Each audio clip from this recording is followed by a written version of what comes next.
میں نے اس دن ایک دوست سے کہا، میں نے کہا آپ کو پتا ہے وہ شخص کون ہے جو دو بادشاہوں کا بیٹا ہے اور دونوں بادشاہ خلیفہ راشد ہے؟ مجھے یوں دیکھنے لگا، خلیفہ راشد؟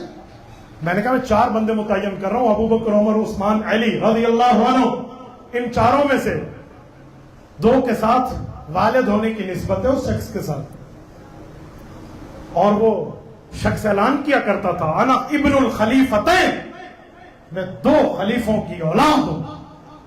کون ہے؟ پڑھے لکھے آدمی۔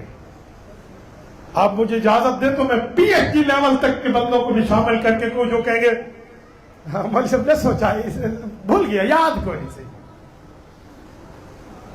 اس شخص کا نام ہے زید بن عمر بن خطاب، حضرت عمر فاروق کا بیٹا ہے۔ 2 بادشاہوں کا بیٹا کیسے ہے؟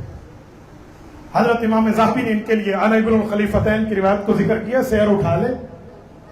وہ کہتے ہیں یہ حضرت عمر کا وہ بیٹا ہے، حضرت عمر کی اس بیوی سے پیدا ہوا ہے جس بیوی کا نام ام کلثوم تھا، اور وہ بیوی حضرت علی کی بیٹی تھی۔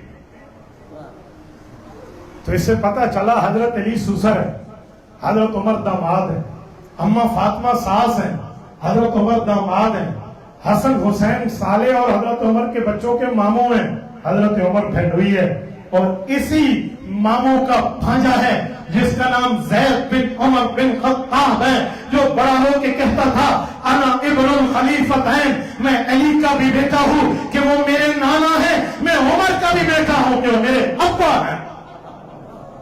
لیکن جب آپ پڑھائیں گے نہیں، بتائیں گے نہیں، سنائیں گے نہیں، سمجھائیں گے نہیں، تو کیسے نوجوان نسل روشناس ہوگی؟ کیسے پتا چلے گا کہ ہمارے ہیروز کون ہیں؟ کیسے پتا چلے گا ہمارے بڑے کون ہیں؟